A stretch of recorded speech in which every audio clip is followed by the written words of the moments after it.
अल्लामा इकबाल ने एक शेर कहा था कि कुव्वते फिक्र व अमल पहले फना होती है, तब किसी कौम की शौकत पे ज़वाल आता है। आज के हालात का बिल्कुल तर्जुमानी उन्होंने किया है।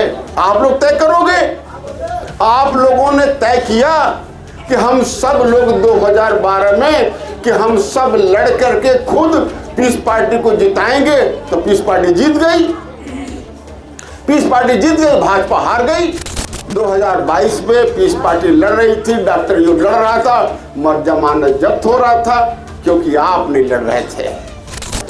तो उसको हराओगे, हुकूमत पाएगी तो छोड़ेगी भाई। हाँ, तब बुलडोजर तुम्हारे पीछे चल रहा है, मस्जिद खुदाई हो रही है, मंदिर ढूंढा जा रहा, तो इसके लिए जिम्मेदार भाजपा है कि आप हो गए, बता दो। तो 90-95% मुसलमानों ने गठबंधन को वोट दिया कि नहीं दिया? कुछ गलत तो नहीं कह रहा हूँ? 2022 में 80% से ज्यादा समाजवादी पार्टी को वोट दिया कि नहीं दिया? दिया ना। और हम सभी को हासिल क्या हुआ कि आज कोई दाढ़ी रखे हुए मुसलमान अगर कांग्रेस के, सपा के, बसपा के टोपी रख कर दाढ़ी बन करके उनके मंच पर भी खड़ा हो जाए तो लोग लात मार के धक्का दे के बाहर कर देंगे नहीं कर देंगे? हमको क्या मिला?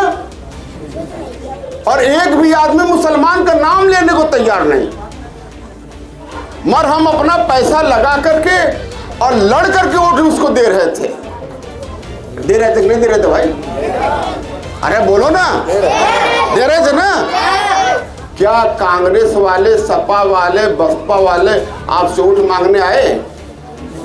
हाँ, वोट मांगने भी नहीं आए, और हम अपनी ताकत उसको देते चले जा रहे हैं। तो हमसे ज्यादा बेवकूफ कोई आदमी है? आप सोचो। चमार भाई भी सड़क पर लड़ता है, यादव लड़ता है, निषाद लड़ता है, राजभर लड़ता है, चौहान लड़ता है। अरे अब तो सवर्ण ब्राह्मण ठाकुर लड़ करके 10% ले लिए।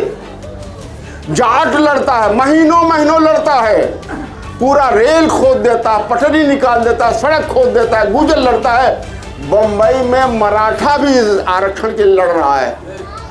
कभी अपने समाज को आरक्षण के लिए सड़क पर लड़ते देखे हो भाई आज तक? हाँ, लड़ते देखे हो? अगर 25% आबादी है, अगर 25% आरक्षण मिल जाता तो हमारे बच्चे मजदूर क्यों होते भाई? कि हमारे नौजवान बच्चे 30-35 साल की जवानी होती है, 4-5 साल अपनी बीवी बच्चों के साथ रहता, माँ बाप के साथ रहता है, और 25-30 साल विदेश में गुजार देता है, बाहर गुजार देता है। बाप बच्चे पहचान नहीं पाते कि यही हमारा बाप है, बीवी जान नहीं पाती कि आदमी का सुख क्या होता उसे पता नहीं, माँ बाप की खिदमत नहीं कर पाता, रिश्तेदारों को पहचान नहीं पाता है, मजदूरी पूरी जिंदगी करता है। ऐसी हालत, इसके लिए कौन जिम्मेदार है? हाँ भाई, वो ही हाथ उठाए कि कौन बर्बाद हो। अरे कौन भी उठाया उधर एक हाथ, कौन बर्बाद होकर के करना चाहता भाई हैं? और कौन लोग अभी से इस जंग में उतर जाना चाहते हैं? अस्सलाम वालेकुम।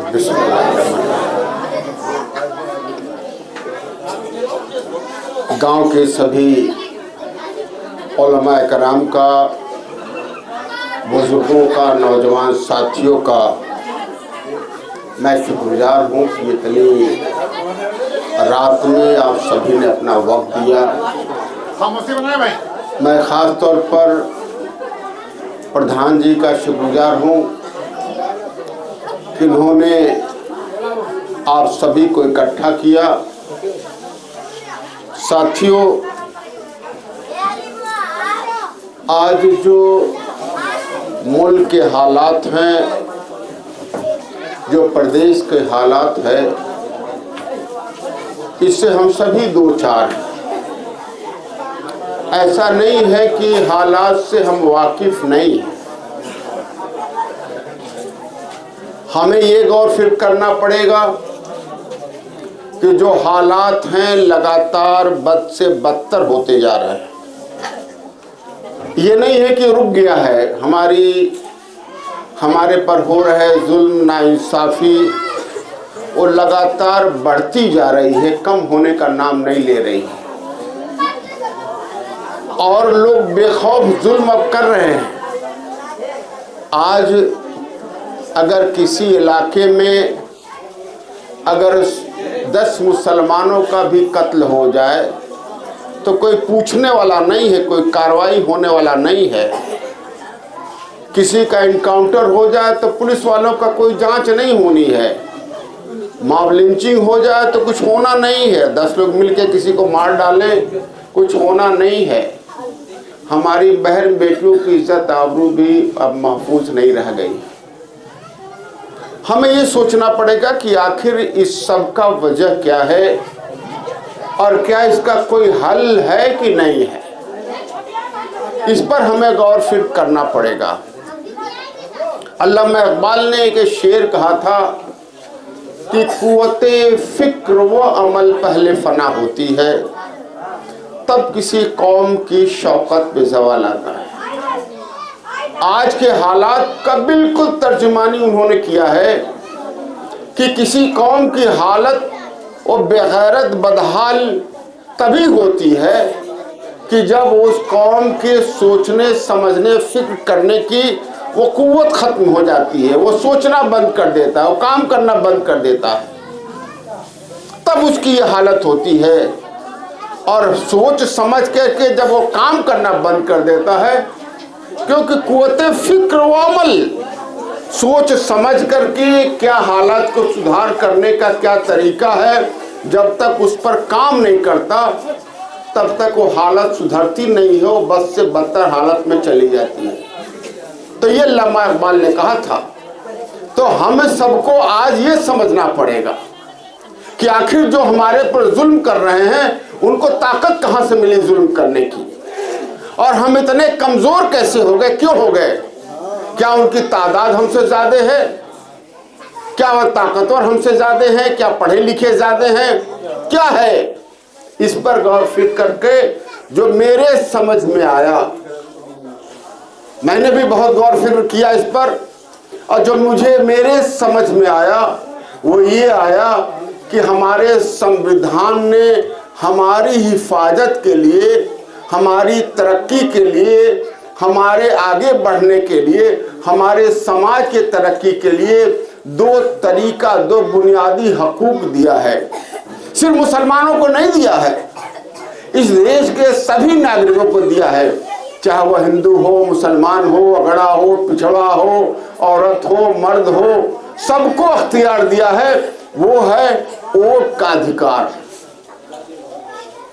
वोट का अधिकार दिया है कि हर देश का नागरिक, हर देश का बाशिंदा, हर देश का शहरी, वो उसको वोट का अधिकार दिया है। अगर आपने वोट न दिया होता प्रधान जी को तो प्रधान न होते, अगर विधायक को वोट न मिलता तो विधायक न होता, आज अगर आदित्यनाथ को वोट न मिला होता तो मुख्यमंत्री न होता।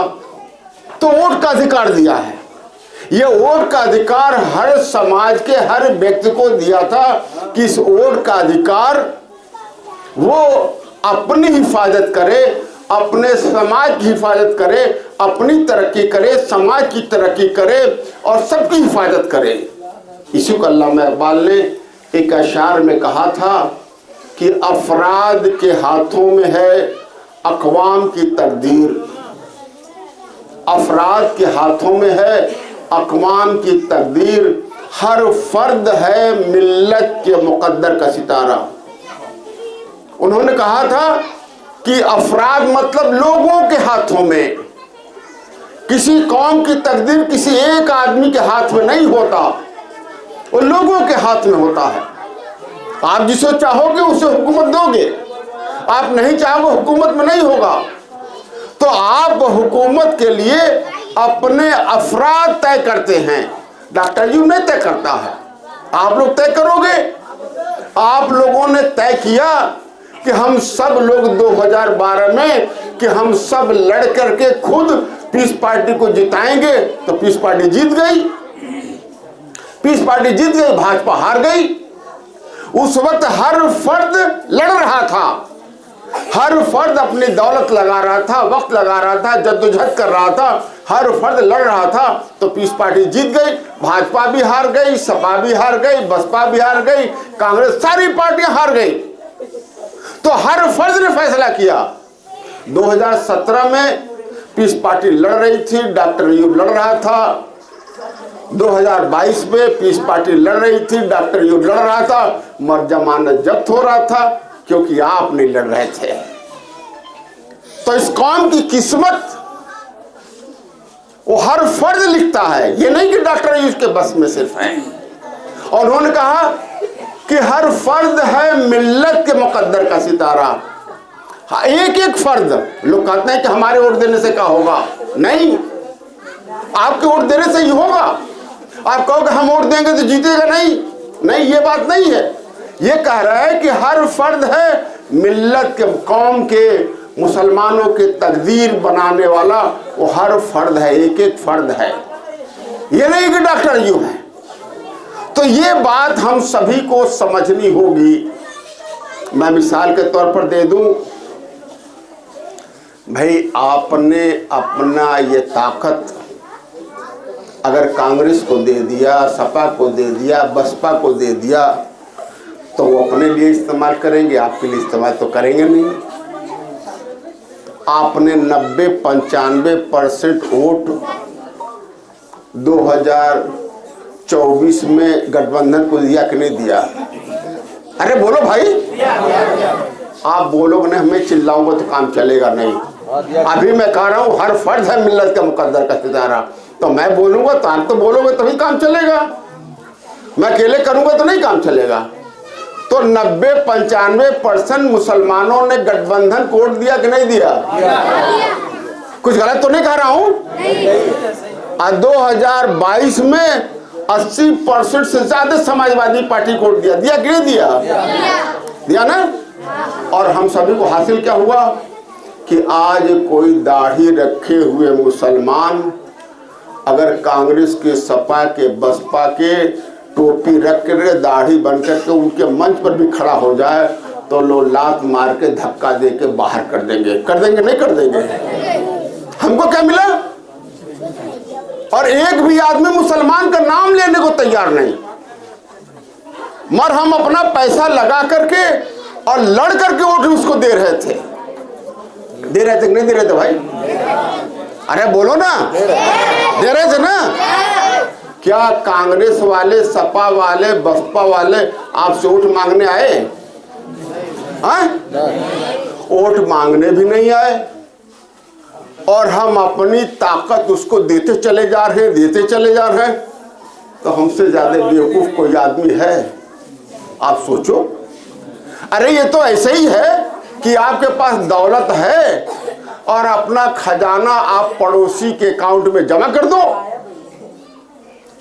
दौलत सरकार ने कागज दिया है, ये 100 रुपया का है, ये 2000 का है, ये 500 का है ना भाई? कागज है ना कि कुछ और है? छपा है, सरकार का मोहर है। तो उसे जो चाहो पूरे देश में खरीद लो। अगर वही कागज, वही ताकत, यही वोट दिया है हमारे संविधान ने, अगर वोट दूसरे के अकाउंट में जमा कर दो पैसा, अपना दौलत, तो तुम्हारे लिए खर्चा करेगा कि दूसरे के लिए खर्चा करेगा कि अपने लिए खर्चा करेगा? हाँ? अरे उसका बस चलेगा तो तुम्हारे पैसवा से, बुलडोजर से तुम्हारे घर गिरा देगा, है नहीं? कि कभी भूल करके पैसवा मांग न लो हमसे, गिरा देगा, भरा पे कत्ल करवा देगा, है कि नहीं है? तो वही है। तो ये बताओ, आप समझदार हो कि नहीं समझदार? ये पहले बताओ, गलती किसकी है भाई? हाँ, किसकी? सपा की गलती है? बसपा की है? कांग्रेस की है? भाजपा की है?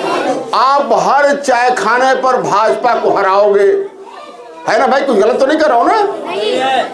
खूब चाय खाने भाजपा को हराएंगे। तब बुलडोजर लेके तुम्हें ढूंढेगी कि किसी और ढूंढेगी? बताओ भाई, हुकूमत उसकी आई, किसकी ढूंढेगी? तुम्हारे मस्जिद में मंदिर ढूंढेगी, तुमको इनकाउंटर न करेगी तो उस पर बुलडोजर चलाएगी ना भाई। तो उसको हराओगे, हुकूमत पाएगी तो छोड़ेगी भाई? हाँ, तब बुलडोजर तुम्हारे पीछे चल रहा है, मस्जिद खुदाई हो रही है, मंदिर ढूंढा जा रहा, तो इसके लिए जिम्मेदार भाजपा है कि आप हो भाई? बता दो तुम कौन है ना भाई, कौन है बता दो। मान लो एक मिसाल मैं दे देता हूं, दूसरा मिसाल मैं दे रहा हूं कि अगर ये 90-95% वोट आप पीस पार्टी को दे दिए होते, मैं ऐसे ही कह रहा हूं, दोगे तो नहीं, तुम समझ रहे तो नहीं दोगे, है नहीं? अब दे देंगे अब समझ लो भाई, अगर 90-95% पीस पार्टी को दे दिए होते, एक बहुत बड़ा गुंडा बदमाश यहाँ पर है तुम्हारे क्षेत्र में, पता नहीं क्यों कोई बोलता नहीं है, पुराना विधायक, पूर्व विधायक है नहीं, रोजाना हिंदू मुसलमान, मंदिर मस्जिद सबका जमीन कब्जा कर रहा है, जिसको चाहे उसको फंसा रहा है कि नहीं है?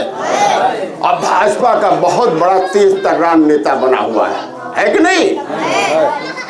अगर 90-95% वोट आप पीस पार्टी को दिए होते और उस आदमी को ये पता चल जाए कि पीस पार्टी का टिकट हम लेंगे तो जीत जाएंगे, भाजपा का टिकट लेंगे तो हार जाएंगे, तो अभी तो वो जितना लंबी दाढ़ी देख रहा है, टोपी देख रहा है, उतना गाली देता है नहीं?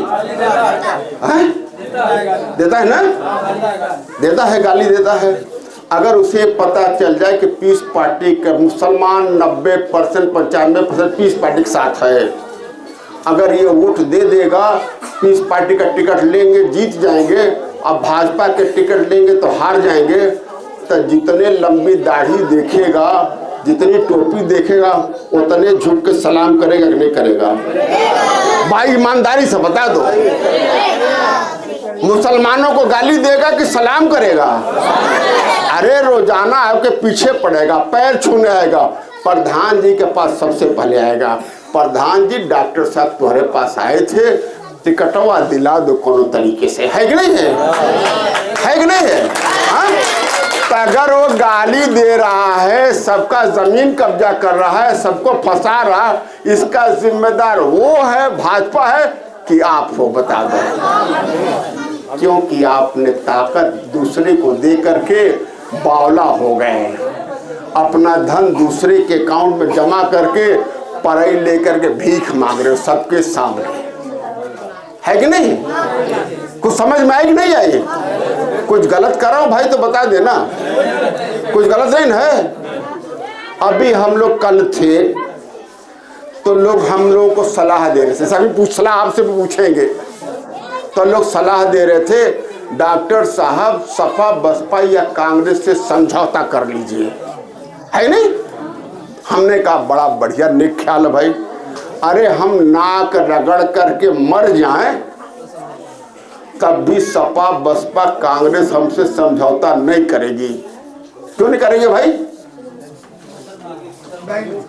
बता दो भाई, अकल से बता दो, क्यों नहीं करेगी समझौता?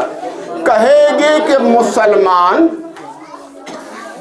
बिना कुछ मांगे 90% 95% वोट देने के लिए बेचैन है, ऐसा जो कुछ मांगता नहीं, गुलाम बनने के लिए एकदम लाइन लगा के खड़ा है, तो ऐसे गुलाम को छोड़ करके इसको बगल में बिठा के पार्टनर बनाऊंगा मैं, है नहीं? बनाएगा पार्टनर भाई? हाँ, चाहे हम जान दे दे नहीं समझौता करेगा भाई? नहीं करेगा।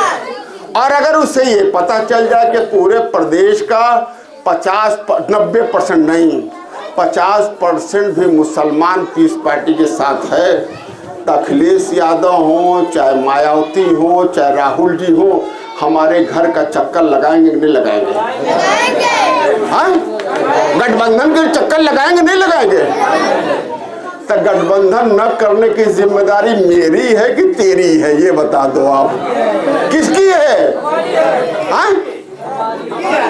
है ना कि नहीं? तो हमारा जो भी जुल्म हो रहा है हमारे पर, हमारी जो भी बदहाली है, हमारी जो भी दुश्वारी है, वो भाई उसके लिए जिम्मेदार कोई यादव चमार भाई है, बाभन छतरी है, कुर्मी है, सपा बसपा कांग्रेस भाजपा है कि आप हो? ये बता दो भाई। हाँ? और किसी का हल, आपके प्रॉब्लम का हल किसी दूसरे के पास है कि आपके पास है? तो भाई अब हल निकालोगे कि अभी नहीं निकालोगे, कि और बर्बाद होके निकालो? फैसला कर लो भाई। हाँ? कोई कंफ्यूजन कोई नहीं है ना? है ना? अगर कोई हमने कुछ गलत बात की हो, अगर गलत बात की हो तो हाथ उठा के बता दो भाई कि आप गलत बात कर रहे हो। कोई हाथ उठा के बताओ भाई गलत बात की हो। कोई गलत बात की हो भैया? हाँ, सही है ना? अब एक और सवाल, बहुत मजबूत सवाल है भाई। यादव का लड़का, चमार भाई का लड़का, ठाकुर का, कुर्मी का, सारे लड़के खूब पढ़ के तैयारी करते हैं कि हम डॉक्टर बनेंगे, इंजीनियर बनेंगे, है नहीं? हम दरोगा बनेंगे, सिपाही बनेंगे, कलेक्टर बनेंगे, है कि नहीं है? अब मुसलमान का लड़का, हमारी माँ बहनें जो बच्चा पैदा करती, किसकी तैयारी करता है? किसकी तैयारी करता भाई? हाँ?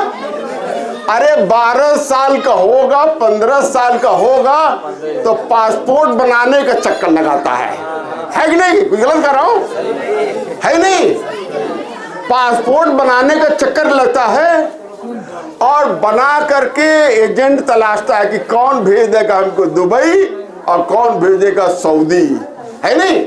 और जो नहीं बन पाएगा वो जाएगा दिल्ली जाएगा, मुंबई जाएगा, चेन्नई जाएगा, कलकत्ता जाएगा, बड़े बड़े शहरों में जाकर के मजदूरी की तलाश करेगा। कुछ गलत नहीं कर रहा भाई? गलत कर रहा हूँ? अब इसके लिए जिम्मेदार कौन है भाई? इसके लिए जिम्मेदार कौन है? अरे हुजूर तो ये है कि हमारे नौजवान बच्चे 30-35 साल की जवानी होती है, 4-5 साल अपनी बीवी बच्चों के साथ रहता, माँ बाप के साथ रहता है और 25-30 साल विदेश में गुजार देता है, बाहर गुजार देता है। बाप बच्चे पहचान नहीं पाते कि यही हमारा बाप है, बीवी जान नहीं पाती कि आदमी का सुख क्या होता उसे पता नहीं, माँ बाप की खिदमत नहीं कर पाता, रिश्तेदारों को पहचान नहीं पाता है, मजदूरी पूरी जिंदगी करता है। ऐसी हालत, इसके लिए कौन जिम्मेदार है? संविधान ने इसके हल के लिए भी एक ताकत दी है आपको, उसका हमने कभी इस्तेमाल नहीं किया। संविधान ने कहा ये बुनियादी हक था हमारा, वोट का अधिकार। संविधान ने कहा कि जो समाज सामाजिक तालीमी तौर पर पिछड़ जाए उसको उसके आबादी के हिसाब से आरक्षण दिया जाए। मेरी बात समझ में आई? उसकी आबादी के हिसाब से आरक्षण दिया जाए। और इसको लेने के लिए चमार भाई भी सड़क पर लड़ता है, यादव लड़ता है, निषाद लड़ता है, राजभर लड़ता है, चौहान लड़ता है। अरे अब तो सवर्ण ब्राह्मण ठाकुर लड़ करके 10% ले लिए, जाट लड़ता है, महीनों महीनों लड़ता है, पूरा रेल खोद देता है, पटरी निकाल देता है, सड़क खोद देता है, गुजर लड़ता है। बंबई में मराठा भी आरक्षण के लिए लड़ रहा है। कभी अपने समाज को आरक्षण के लिए सड़क पर लड़ते देखे हो भाई आज तक? हाँ, लड़ते देखे हो? अगर 25% आबादी है, अगर 25% आरक्षण मिल जाता तो हमारे बच्चे मजदूर क्यों होते भाई? वो भी डॉक्टर इंजीनियर बनते ना, दरोगा सिपाही बनते ना। अगर 25% हो जाते दरोगा सिपाही थाने में, तहसील पर, जिले पर, डीएम पर, एसपी पर, क्या किसी मुसलमान के साथ नाइंसाफी हो पाती? हाँ नहीं। तो हमने तो काम किया नहीं जो चाहिए था। जो इस संविधान ने हमें अधिकार दिया था उसका हमने अपने लिए इस्तेमाल नहीं किया, सारे समाज ने किया। और जो समाज ये बात नहीं समझा, चमार भाई भी, यादव भाई भी 30 साल पहले से नहीं समझे थे, वो भी दूसरे कोर्ट देते रहे, वो भी आरक्षण के लिए नहीं लड़ते रहे।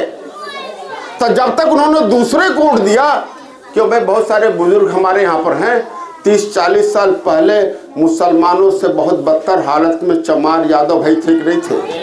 है नहीं? महाराज आज उनकी जगह हम ले लिए, है कि नहीं है? कोई पूछता नहीं।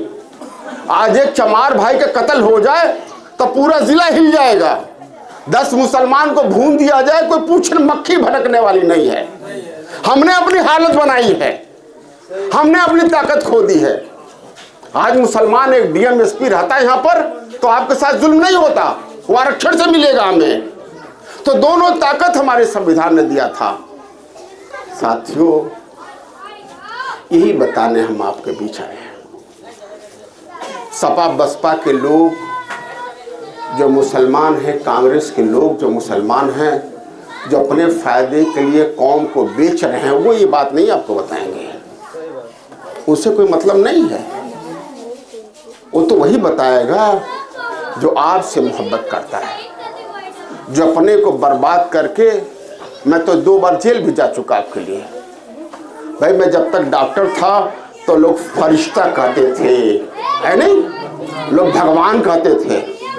कभी थाने में एक एप्लीकेशन भी नहीं गया था। मराठ की लड़ाई में हम 2 बार जेल जा चुके, मगर हम बदले नहीं। वो डरा देते, ऐसे ही बदन की हड्डियां कोई बची नहीं है टूटने से। आपने देखा होगा 2012 में, हाँ नहीं देखा था? अपने पैर पर चल नहीं सकते थे, जान मारने की सभी ने कोशिश की, जेल भेजने की कोशिश की, हर तरीके से ख़त्म करने की कोशिश की। भाई इतना तो संघर्ष करना पड़ेगा ना। हम आज मुसलमान इसीलिए हैं कि हमारे सहाबा ने अपनी कुर्बानी दी है, शहीद हुए। अगर वो भी अपने घर बैठे होते तो शायद हम मुसलमान न होते आज, है कि नहीं है? तो बात समझ में आई भाई? तो जिम्मेदार हम खुद हैं और उसका हल भी हमारे पास है और किसी के पास नहीं है। अगर आप लोग चाहोगे तो इसका हल निकलेगा, चाहे इसे और बर्बाद होकर के करो या अभी से कर लो। क्यों भाई, अभी से करोगे कि और बर्बाद हो करके? कौन और बर्बाद होकर करना चाहता वो हाथ उठाए भाई। हाँ भाई, वो ही हाथ उठाए कि कौन बर्बाद हो। अरे कौन भी उठाया उधर एक हाथ, कौन बर्बाद होकर के करना चाहता भाई हैं? और कौन लोग अभी से इस जंग में उतर जाना चाहते हैं? भाई एक बात और मैं कह के आखिरी बात खत्म करूंगा। मैंने फिर पढ़ूंगा अल्लामा इकबाल का इशार कि अफराद के हाथों में है अक़वाम की तकदीर, हर फर्द है मिल्लत के मुकद्दर का सितारा। अगर कांशीराम मायावती से हर चमार भाई पैसा मांगता है नहीं, अगर उन्हें अपना पैसा, अपना खाना, अपना आराम उनको न दिया होता तो सरकार न बनती, चमार भाई यहाँ न पहुँचते, है कि नहीं है? अगर मुलायम सिंह यादव से, अखिलेश से हर यादव पैसा मांगता, अपना पैसा वक्त न लगाता तो यादव भाई इतना आगे न बढ़े होते। आज हर मुसलमान मुझसे खुद पैसा मांगता है नहीं? है कि नहीं है? हर मुसलमान मांग रहा है। तो मैं क्या करूं बताओ आप? हमसे कहता है कि काम भी करो, पैसा भी दो, मैं कहाँ से बनाऊं बता दो भैया। ताकत तो आपके पास है ना। जब तक आप अपना वक्त नहीं दोगे, जद्दोजहद नहीं करोगे, अपना धन नहीं लगाओगे, मेरे रब ने कहा है कि जब तक तुम अपने माल और जान से संघर्ष नहीं करोगे, जद्दोजहद नहीं करोगे, तब तक न तो दुनिया में कामयाब होगे न तो आखिरत में कामयाब होगे। कुछ लोग अल्लामा हैं यहाँ पर, मुफ्ती हैं यहाँ पर, अल्लामा हैं। जान माल से जिहाद करना, जिहाद वर्ड है अरबी का, उर्दू में कहते हैं जद्दोजहद, हिंदी में कहते हैं संघर्ष। तो अपने जान माल से करना पड़ेगा, तभी दुनिया में भी कामयाबी है और आखिरत में कामयाबी है। मैं तो अपना काम कर रहा हूँ, मैंने अपनी जिम्मेदारी समझी। हमने अपनी पूरी ज़िंदगी 16-17 साल पहले इस मिशन के लिए वक्फ कर दी, अपने पूरे वक्फ कर दी है। पैसा, धन, दौलत, अपनी जान भी लगा दी, सब कुछ लगा दी। आप जब तक नहीं लगाओगे तब तक कामयाबी नहीं मिलेगी, है नहीं। अकेले चना भाड़ नहीं फोड़ पाएगा भाई। जब आप सबको देखेगा लगा हुआ तब कामयाबी मिलेगी। क्यों, कुछ गलत तो नहीं कर रहा हूं ना? लगाओगे भाई ना आप लोग? हाँ, जो हो, अगर मैं 100 रुपया लगा रहा हूं, आप 10 रुपया लगाओ, 5 रुपया लगाओ, 1 ही रुपया लगाओ, जो हो आपके पास, जो हो वो लगाओ। भाई प्रधान जी कुछ नहीं है, हम लोग को नाश्ता ही करा रहे हैं, है नहीं, अपनी जगह ही दे रहे हैं, कुछ लगाओ तो, जो हो वो लगाओ। तो अपना वक्त भी लगाओ, मेहनत भी करो और अपना पैसा भी, ये नहीं कर रहा हूं पूरी लगाओ। अरे भाई मैं 5 दिन काम करता हूँ, मगर 2 दिन इसके लिए दे दिया। रोजाना दोपहर के बाद 2 बजे के बाद मैं यही काम करता हूँ। भाई एक ऐसा इसमें कौन सा आदमी है जो मुझसे ज्यादा मसरूफ है? कोई आदमी है क्या? क्यों भाई, मुझसे ज्यादा बिजी आदमी इसमें कोई है क्या? और मैंने 2 दिन दे दिया। अरे तो आप दिन में 2 घंटा तो दे सकते हो ना भाई। 2 घंटा दे दो, हमारी सरकार बन जाएगी इंशाल्लाह। अगर मुसलमान 2 घंटा सिर्फ दे दे और अपने आमदनी का हर महीने 2% दे दे, 2% सिर्फ दे दे। मैंने तो जिंदगी के सब कुछ दे दिया, कि दौलत, शोहरत, सब कुछ दे लगा दिया है। तुम 2% तो दे दो, इंशाल्लाह सरकार बनाने से दुनिया की कोई ताकत नहीं रोक पाएगी, है नहीं। फिर जुल्म खत्म हो जाएगा, सबको हिसाब मिलेगा। और ये नहीं है कि यही खत्म हो जाना है, इसका हिसाब आगे भी देना है। क्योंकि जो काम हम यहाँ करेंगे यही तो आखिरत की खेती है, वहाँ कुछ नहीं करना है, इसका बदल ही मिलना है। अगर अच्छा काम करेंगे तो अच्छा बदल मिलेगा। आप सभी लोग आए, मैं चाहूँगा कि अगर कुछ कमी रह गई हो, कुछ और आप लोगों को मशवरा देना हो, आप लोग दें, इंशाअल्लाह हम उस पर अमल करेंगे हम सभी लोग।